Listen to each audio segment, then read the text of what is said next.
The sun hasn't set yet out west for all those trick-or-treaters, and out west is exactly where Trump and Harris are right now. That's Topping the Hill on NewsNation tonight.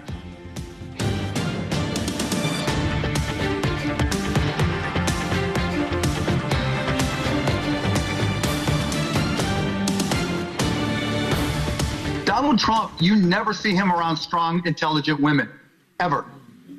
It's just that simple. That's the quote Republicans are pointing to tonight. Mark Cuban saying strong women are never around Donald Trump on a day in which who said what about women is being called out by both sides.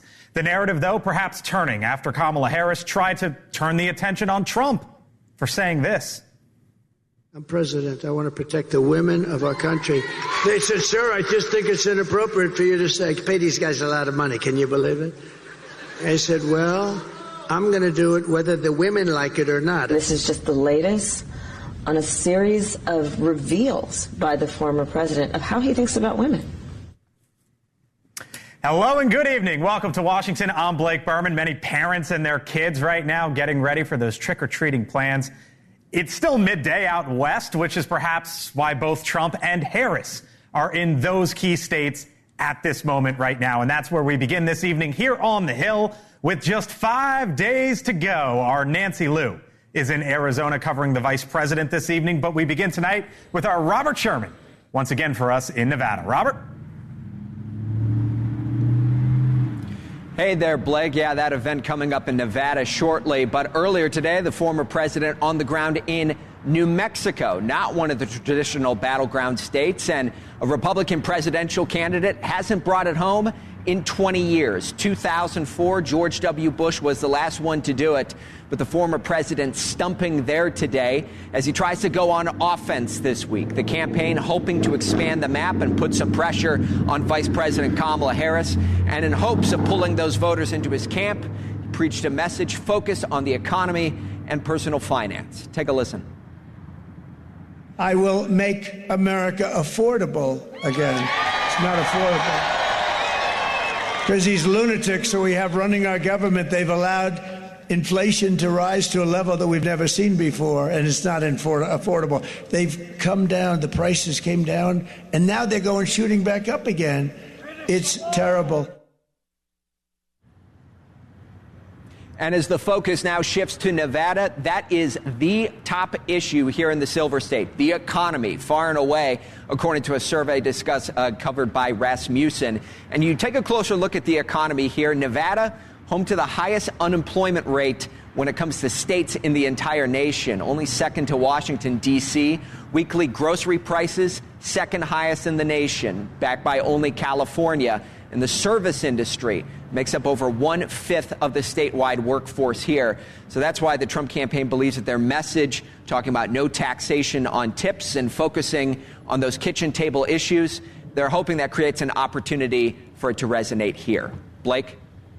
All right, Robert Sherman, live for us in Nevada. Robert, thank you. Coming up later tonight, the vice president will campaign in that state, making an appeal to Latino voters. And earlier today, VP Harris stopped in Arizona, where she held her first event of the day. That's where we find our Nancy Liu, who is in Phoenix for us this evening. Nancy?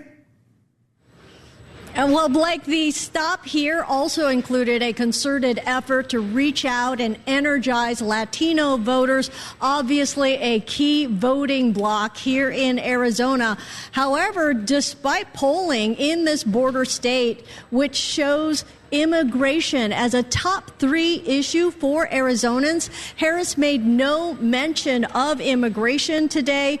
The crowd here, it was estimated to be over 7,000, and they heard much of the similar rhetoric that Harris has delivered in other states, talking about lowering costs, cutting taxes for the middle class, and protecting reproductive rights. The effort definitely focused on getting out the vote, getting people to the polls. Tomorrow is the last day to vote early in Arizona. Arizona. And Democrats are hoping a major ground game here, going door to door and working phone banks. That will be a difference maker, they hope.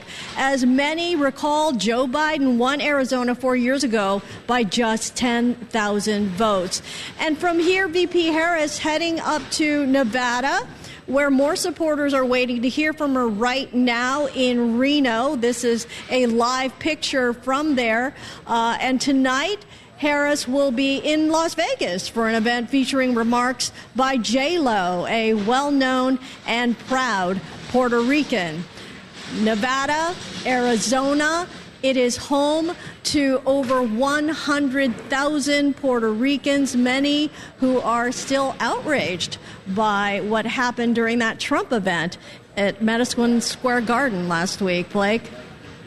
Nancy Liu for us live tonight in Arizona. Nancy, thank you. Now, while both candidates are out west this evening, as you heard, they're going from state to state, the data from our partners at Decision Desk HQ shows whoever wins Pennsylvania has roughly an 85% chance of becoming the next president of the United States. Win PA, that just might be your ticket. Now, the polls in that state continue to essentially show a dead heat. So here's what we're going to do tonight here on the Hill. We want you to hear from lawmakers on both sides of the aisle in the Keystone State. How Democrats see it, how Republicans see it. Congressman Dan Muser represents much of the northeastern part of the state. He's with us here on the Hill tonight, but we begin with the Congresswoman Madeline Dean, who represents many in the suburbs outside of Philadelphia. Congresswoman, thanks for being with us here on the Hill tonight. Democrat, as I mentioned, so let's hear from your perspective. We'll start there. New Quinnipiac University poll out in that state shows Donald Trump is up by 20 with men in your state. We've talked about this gender gap. We started the show talking about the comments regarding women and what both sides are saying. 20, though, plus 20 in your state. Why? Well, Dan, good to be with you. And Blake, thanks for inviting me on. I'm not paying attention to the polls. What I'm paying attention to are the people on the ground. I just came from a Walls event with the Boilermakers in Bucks County. Bucks County and Montgomery County, two of the key counties to watch in this Keystone State. The energy is extraordinary. People are coming from out of state. Republicans are coming from out of state to help out. You know, it's Halloween, and I happen to be here where my grandchildren are trick-or-treating. And what I keep hearing from my constituents is, I'm so scared, I'm so scared. Well, there's a good reason to be scared for fun on trick-or-treat, but Donald Trump is scary for the future of this country. And I hope Dan will agree with me that the vile and vulgar performances at Madison Square Garden are nothing we can be proud of, nothing we can watch, let our children or grandchildren watch. It is time for Republicans and Democrats to pull away from Donald Trump. Let me ask you about something that speaking of hearing from folks, what I heard and what many Pennsylvanians have heard across your state, which is from Senator Bob Casey, as you know, long-term, three-term Democratic senator. And he's running an ad, or has run an ad in your state that says this, and I want to get your reaction on the other side. Casey bucked Biden to protect fracking, and he sided with Trump to end NAFTA and put tariffs on China to stop them from cheating. So, Congresswoman, that's a Democrat saying that he's siding with Trump on a certain issue, that he bucks Biden with a certain issue. No mention of Vice President Harris at all in that ad. If that's what Bob Casey is running on in Pennsylvania, why should Democrats be bullish that Kamala Harris is going to carry that state? Well, thanks for playing that ad. I have to admit I couldn't hear all of it. I couldn't be prouder to be working up and down the ticket. He said he bucks Biden, he embraces Trump on certain issues, and there was no mention of VP Harris. He's also described as an independent. Well, actually, Senator Casey is running his own campaign. As you saw here in Pennsylvania, the despicable, vile ads against him and against many other candidates, some of our colleagues in the federal delegation, including Susan Wild, we're really the one to watch. And what is the difference here? Character and integrity and a belief and an adherence to our Constitution, or Donald Trump and his minions who do not believe in upholding the Constitution will go to any vile, vulgar depths. Think of who Donald Trump has insulted. He has insulted and castigated Haitian Americans, Puerto Rican Americans, Jewish Americans, Muslim Americans, childless Americans. I could go on and on and on. What about what President Biden recently said and what Mark Cuban recently said? What did Mark Cuban say? I don't know. Mark Cuban today basically said that strong women aren't around Donald Trump. I mean, I could bring it on both sides, I guess is my point. Oh, my goodness. Are you covering what was said at Madison Square Garden? The vile, vulgar things that I don't want. You have? And are you critical of it? Do you say this is no way to run for president? And by the way, when Donald Trump separates himself from that horrific comedian, that's his campaign. We have had many voices on this network and on this show say that, yes. Why isn't somebody fired for that? This is the big, strong guy who likes to fire people. And yet he just says, I had no idea he was going to say that. Somebody should have been fired. Let me leave you with this, Congresswoman, before you get to trick-or-treating with the grandkids. Persuadable voters in that Quinnipiac University poll said there was 1% in your state. You tell me that you're talking to voters in your state. I obviously take you at your word. Do you think there's actually persuadable voters at this point in time? You know, it puzzles me, but maybe there are. People have very busy lives. A lot of parents are out trick-or-treating tonight.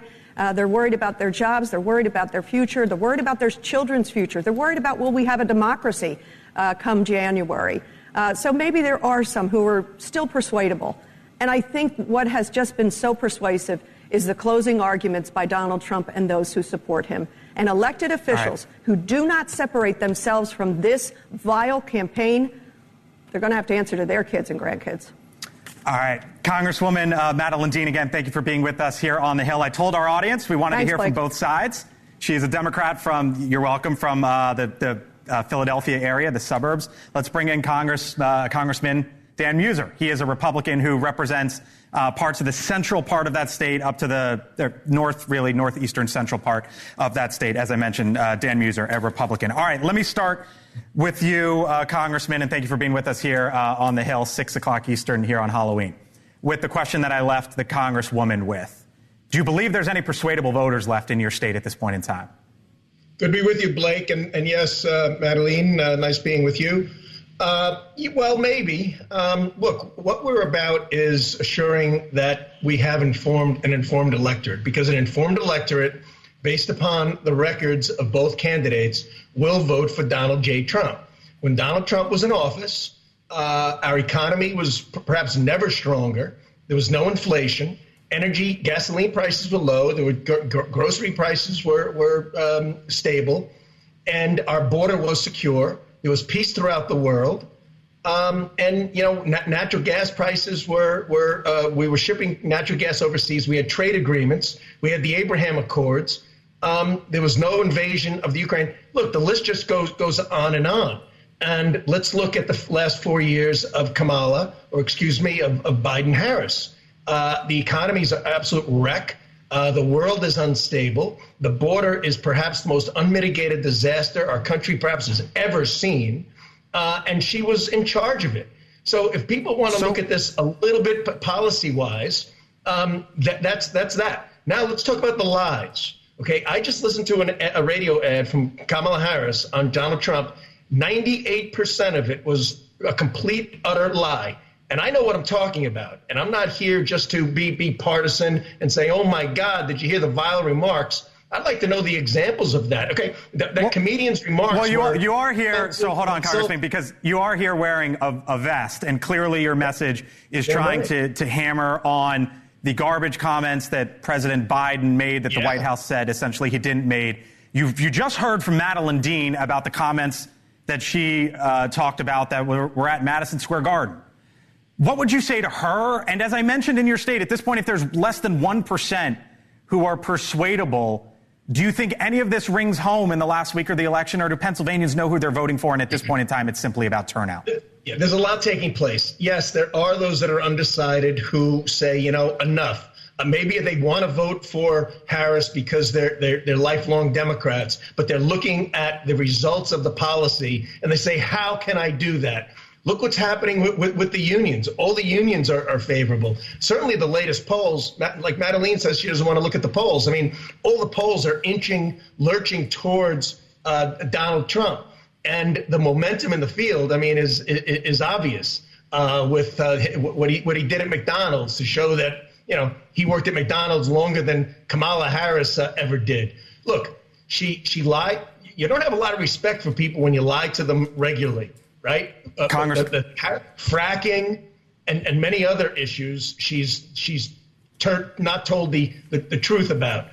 Calling us Congressman, we're going longer. We're going longer than I wanted to, but I want to give you both of you here equal time, and I want to leave you with this. Referring to the group is garbage. You know what this vest stands for? It stands for a unified America. It stands for all of America, and it stands for E pluribus unum, from many one. That's what this stands for. You can't lead America if you don't like Americans. And that's where the Democrats last question. are. I hear your point, and I want to give you both. I hear your point. I want to give you both equal time. Here's last question. I had Michael Whatley, chair of the RNC, on the show yesterday. I asked him if this is a free and fair election. He told me, quote unquote, yes, absolutely. Donald Trump today is saying there's cheating in Pennsylvania and folks should be prosecuted. Who has it wrong? Well, look, we're going to make it fair and free because we have eyes in the field and we have lawyers and we're doing everything to protect the vote. But the facts are the facts. There were 2,500 fraudulent ballots just recently found in Lancaster.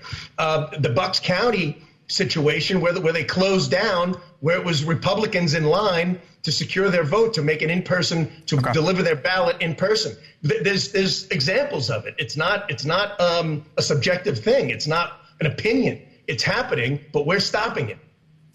Congressman Dan Muser, we'll leave it there. As I said, thank you and happy Halloween. If you're just tuning in, we had his Democratic colleague, Madeline Dean, on the other side of the aisle. Thank you, sir. One of the reasons that we did this, Pennsylvania, again, whoever wins the White House, it's probably running through Pennsylvania. And what you just heard there, member from the left, member from the right here on the Hill. And that gives you a little bit, just a slice, of the conversation that's taking place in the Keystone State tonight. Still to come, here from the Hill. NewsNation exclusive video of the Texas National Guard shooting pepper balls at migrants on the border. We are live from Texas. Plus, we asked the panel, will this election have the largest gender gap in history? We've talked about some of it here. I'm Blake Berman. This is The Hill on NewsNation. We are back in 4 minutes. Stay with us. As we say farewell to October, at least a handful of hours or so to go, we want to take a look back at how the race for the White House has changed over the last month. Will you find the numbers a trick or a treat, depending on who you want at 1600 Pennsylvania Avenue? But there's no one better to help us walk through the numbers. It's Scott Traynor. He is the data science director at DDHQ. Hello, sir. How's it going? Happy Halloween. Save the candy here for later tonight. All right, let's show sort of where we are now and where we started the month. But let's start with where we started the month. So this is 10-1s, October 1st, and these are the polling averages. Left side here, Pennsylvania, Wisconsin, Michigan, North Carolina, Georgia, Arizona, Nevada, the 7 key swing states. All right, Traynor, so I see a theme here. In the Midwest, lots of blue. North Carolina, Georgia, Arizona, lots of red. Nevada, all blue. And that's kind of where we were at the beginning of the month. That's where we were 30 days ago. Seems like 10 years ago, but that's where we were 30 days ago. Okay, and that's kind of like chalk, right? That's kind of what you expected. And the reason why I like this is a bunch of different people aggregating polls. This is not, some people think they're too right, some people are too left. Okay. Look, we put them all out there, and look, they all roughly agree. All right, so those are the polling averages. Yeah. Now, these at October 1st, the probability of winning on October 1st. Let's go to there. It basically mirrors the exact same thing I just showed you with the polling average. Exactly. Yeah.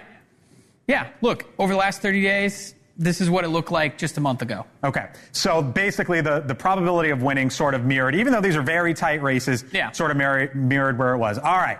Let's go to the time of year where it's okay to eat candy for breakfast. Here we are on the end of October. And whoa, Traynor. Okay. All right. I see what's going on there. There's some movement. Yeah. 2 states, Pennsylvania, Wisconsin. As you point out, Pennsylvania, whoever wins Pennsylvania, 85% chance of being the next president. We see some shifting there. If you remember, 30 days ago, Pennsylvania was blue all the way across in those polling averages. And now about half of them have Trump a slight advantage. This was all blue. This was all blue. And Nevada down there was all blue. Remember, now it's a little bit tie, maybe a little bit ahead. There's some movement there. Okay, so that, again, the polling averages now show me the probability of winning. And again, this is where you see Yes. A shift. A shift. More red on there. Look, there are some forecasts out there give a slight advantage to Harris. A couple show a tie. A couple like ours, slight advantage to President Trump. But that's all coming from the fact that Pennsylvania and Wisconsin have moved a little bit on the polling average. And since those are critical states, it moves the forecast averages. So Republicans should spike the football? They should absolutely not spike the football. This is all still very close. This is fun to look at. This is still a coin flip. This is still a coin flip. 54% is a coin flip. Real quick, you're looking for what next? I am looking to see if there's any last-minute data. There's some polls coming out this weekend. See if any outliers this final weekend move some of these other states like Michigan, North Carolina, Georgia, or Arizona. Sort of the polling heat map as I look at it. We do this with the stock market. Here's a look at it with polls. Scott Traynor, Data Science Director, DDHQ. Thank you, sir. Still much more ahead here on The Hill. Live look at the Sun Belt Showdown, where Donald Trump, Kamala Harris set to speak in Nevada any moment. It is that time of year. Split screen, same state, handful of days to go. And video obtained by NewsNation shows the Texas National Guard using pepper balls to deter migrants at the border. We are live along the border with that video. You're watching The Hill here on NewsNation. All right, welcome back here to The Hill on NewsNation. Just 5 days away from Election Day, and on this Halloween evening, both candidates are out west, battleground states, Nevada. On the left, former President Trump set to take the stage any minute now. And in the city of Henderson, that's where he is. On the right, 450 miles north, Vice President Harris will hold a campaign event in Reno. Polls show a very tight race in the swing state of Nevada. Now, both Harris and Trump are campaigning in border states today as the issue remains one of the top issues for voters. In Texas, the National Guard is now debuting a new strategy to deter migrants trying to cross illegally. Pepper balls they're using. Our correspondent, Allie Bradley, is in the Del Rio sector for us once again this evening. Allie, what's this all about? Yeah, hey, Blake, it's pretty much turn back or else. We're seeing this show of force here used by Texas. Along the southern borders, we're seeing these illegal crossings pick back up in the Eagle Pass area. So let's take you there where we saw a group of about 45 crossing. We're the only news crew there. And we saw these individuals cross. And then when they were crossing the river, they actually formed a human chain to kind of beat the current there. Now, once they made it across, Texas military was standing there. They basically gave them orders to turn back, go back to Mexico, and then cross at a legal port of entry. So they said, you cannot cross here. They kept trying to deter them. Those individuals disregarded those orders and continued walking, and that prompted the deployment of those pepper balls. So you could see Texas military shooting those balls at the ground in front of the group, trying to do what they say is kind of create an irritant cloud around them to deter them, to try to get them to turn back. So you see individuals pulling up their shirt there, trying to block that irritant, also rubbing their eyes and nose because, yeah, it's a bit of a problem there. But we hear both candidates talking about border security, talking about working together with Mexico. But here's the thing, Blake. Mexico was nowhere to be found until the group crossed, and then they rolled up with their Humvees. They're standing there along the shore in a very intimidating posture. These migrants refused to go back to Mexico, and some of them even reported to us that Mexican federales on the Mexico side were preventing them from crossing legally through a port of entry. So it's kind of like a stalemate down there in Eagle Pass right now at Shelby Park. And regardless here, Governor Abbott continues to expand Operation Lone Star. That's the addition of those pepper ball launchers. He started doing that in June after that viral incident in El Paso when we saw that, massive people, about 100 migrants, basically run over National Guard. So that's when that started. Both sides are going to have an issue with Mexico, it looks like, because they're not really playing ball too well over there, Blake. Stalemate indeed. It looks like Allie Bradley live for us once again along the southern border. Allie, thank you. So we know immigration is one of the key issues in this race. One of the unknowns is what turnout in the election could look like. As of tonight, roughly 63 million Americans have already voted all across this country. In recent weeks, there have been questions about whether black voters would turn out for the Democratic nominee. In recent elections, black voters have overwhelmingly chosen the Democratic presidential candidate. You see the numbers there, dating back to President Obama. But earlier this month, a poll from the New York Times showed only 78% of black voters at the time said they would be supporting Vice President Kamala Harris.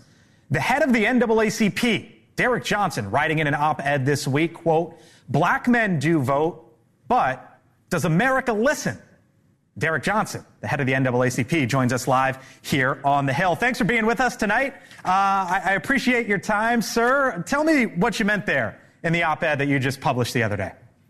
Well, oftentimes we get to the election season and people try to mobilize the black vote to turn out without persuading them or talking about why it is in their interest. And in this moment, we cannot be seen as a community just for the transaction of an election. We must be courted in a way in which to show how the decisions we're making at the ballot box will impact the quality of our life and public policies that will be adopted.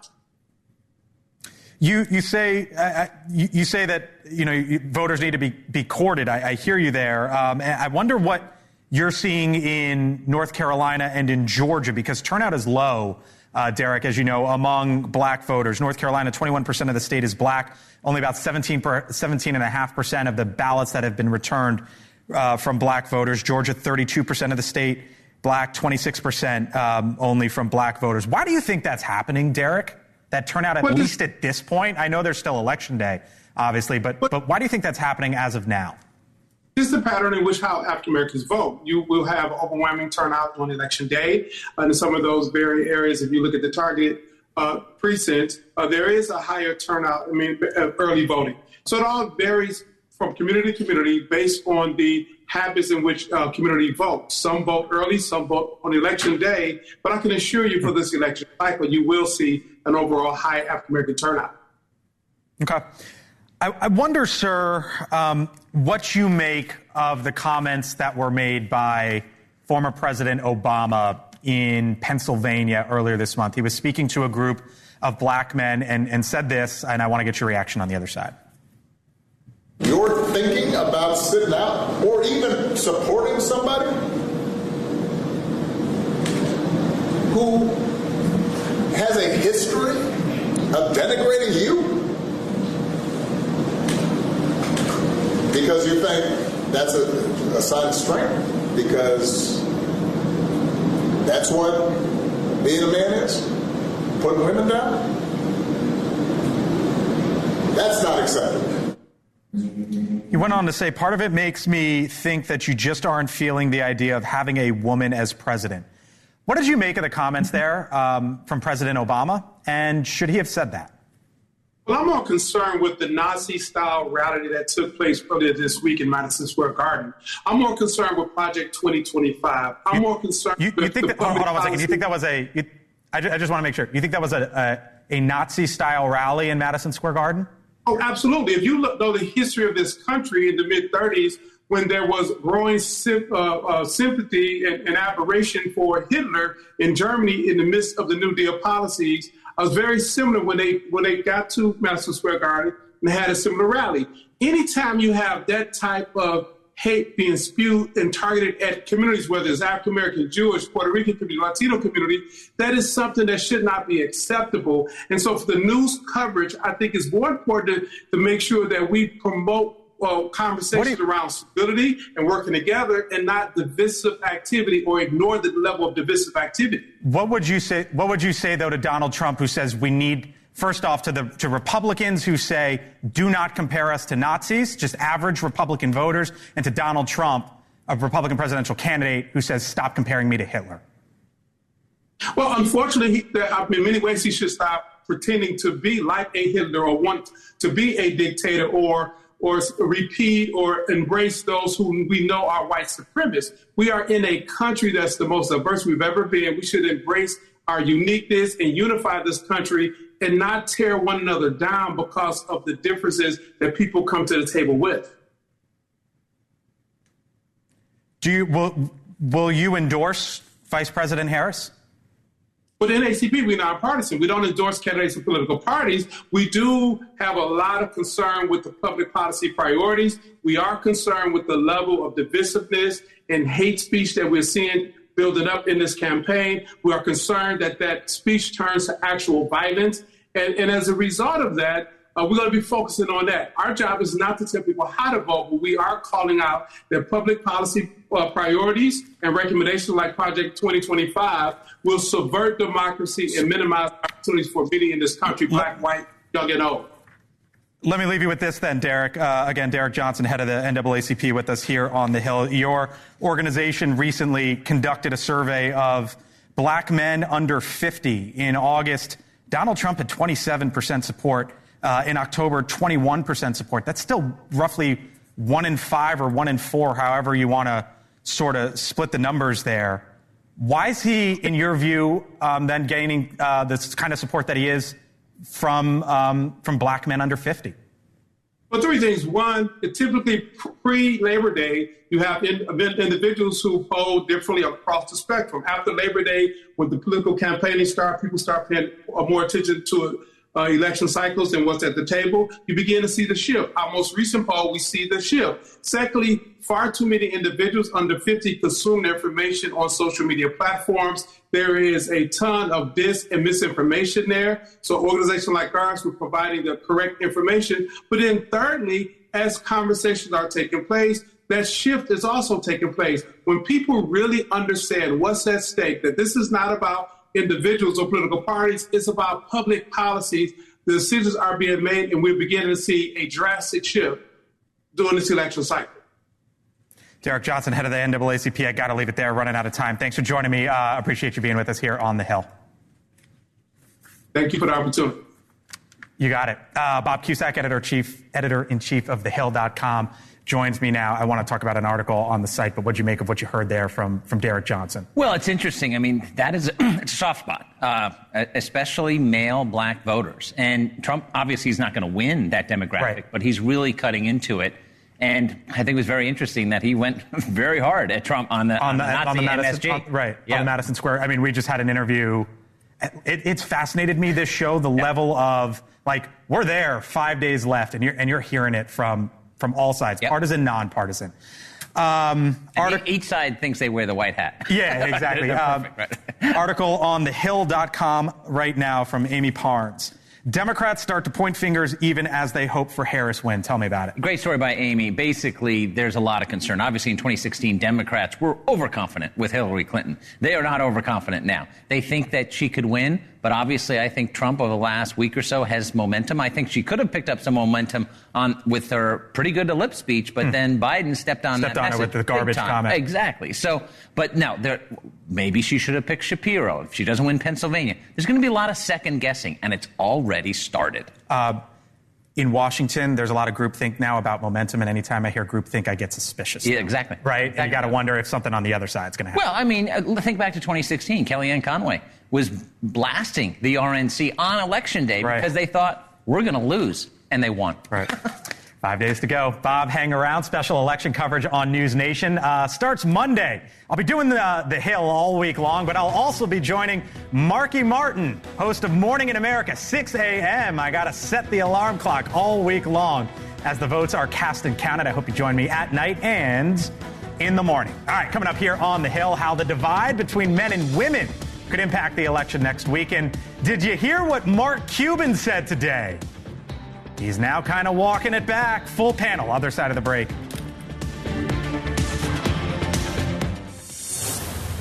A charismatic leader whose administration defined a decade. There is nothing wrong with America that cannot be cured by what is right with America. Clinton, Portrait of a Presidency, Sunday, 8/7 Central on NewsNation.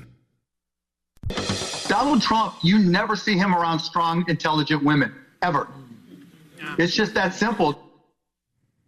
All right, welcome back. That, of course, the Shark Tank star, the billionaire, and one of Vice President Harris's top surrogates, Mark Cuban, earlier today on The View, suggesting there are no strong and intelligent women supporting former President Trump. Now, as the race for the White House comes to a close, gender is playing a big factor, at least we think at this point in time, even becoming a contentious topic. My people told me about 4 weeks ago, I was saying, no, I want to protect the people. I want to protect the women of our country. I want to protect the women. Sir, please don't say that. I'm going to do it whether the women like it or not. I'm going to protect them. It actually is, I think, very offensive to women in terms of not understanding their agency, their authority, their right, and their ability to make decisions about their own lives, including their own bodies. Now, early voting data shows women outpacing men at the polls, especially in key swing states like Georgia, Michigan, North Carolina. Full panel here with me now. Cheyenne Daniels is a race and political reporter for TheHill.com. Bob Cusack, the the boss, editor-in-chief of TheHill.com, Scott Trainer, data science director for DDHQ, and Michael Schnell, congressional reporter for TheHill.com. Hello to you all. Thanks for being here. You can let it loose in front of Bob, in front of the boss. Don't worry about it. Go for it. Trainer's going to give us the numbers. Mark Cuban kind of stepped in it today, tried to walk it back a little bit. Kamala Harris thought she was playing offense today and then had to play a little bit of defense on this issue. That's right. It wasn't an effective comment. It wasn't an ideal comment. We're seeing the Trump campaign come right back at it. We're seeing now women who work on the Trump campaign posting photos of them next to Donald Trump saying, I don't know what you're talking about. Strong women, plenty of strong women are around around Donald Trump. Not something helpful also, as Kamala Harris wants to, I think, move past this and continue on her closing argument. We had the garbage controversy. We now have this controversy. Right. There are only 5 days left. The campaign, I would assume, has a very meticulous plan for how to run these next 5 days. This definitely not part of it. It's interesting, Cheyenne. Both of them being VP Harris and Donald Trump today, specifically talking about women.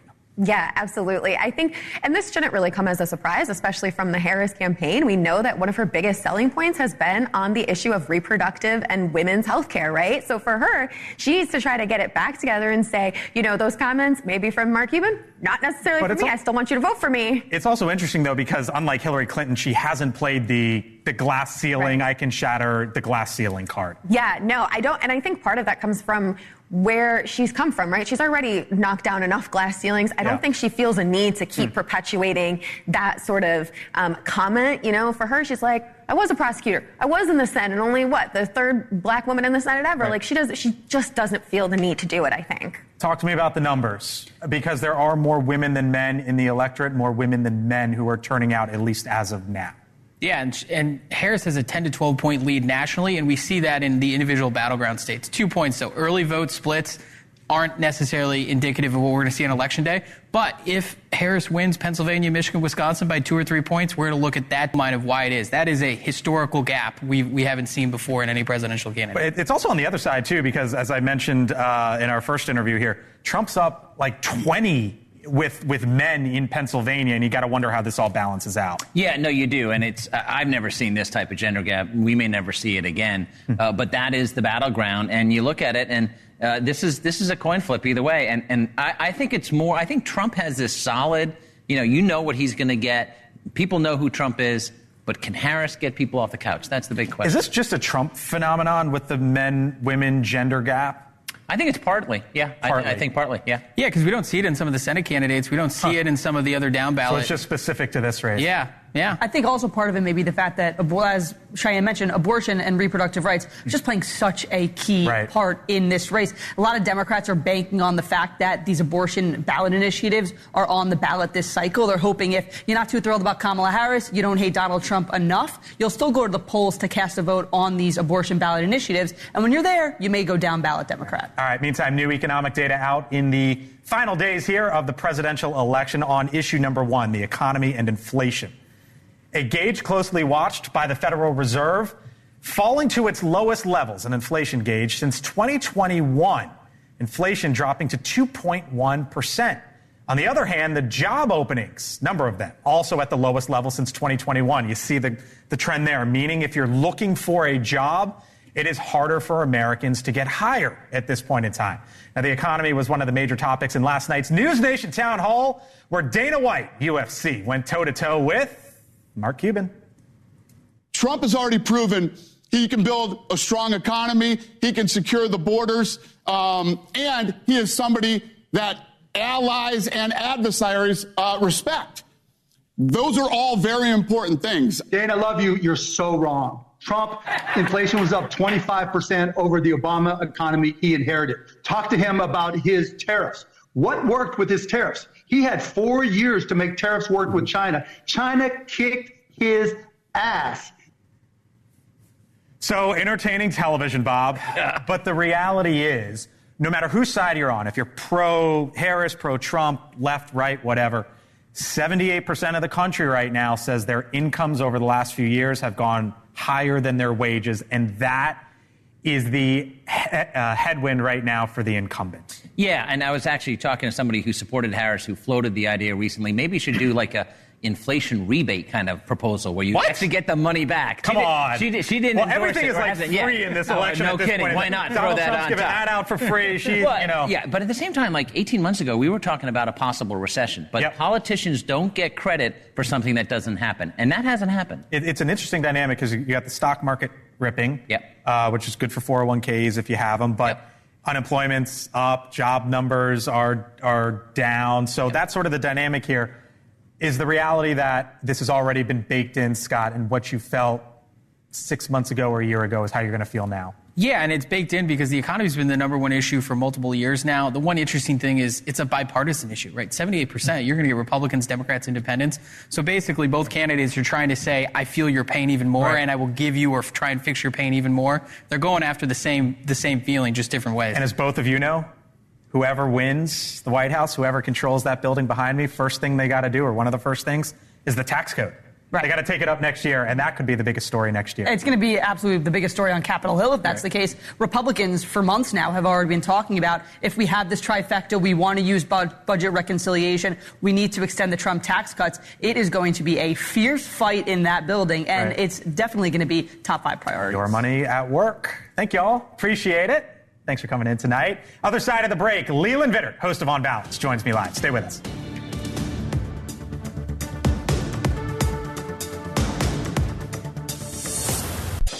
All right, welcome back here to the Hill on News Nation. Live look in the state of Nevada tonight as there are dueling rallies out west. Once again, Donald Trump, Kamala Harris, both set to speak this evening. Leland Vittert, host of On Balance, joins me now. Leland, it's almost becoming a joke at this point in time. What did I say to you last night at this very time?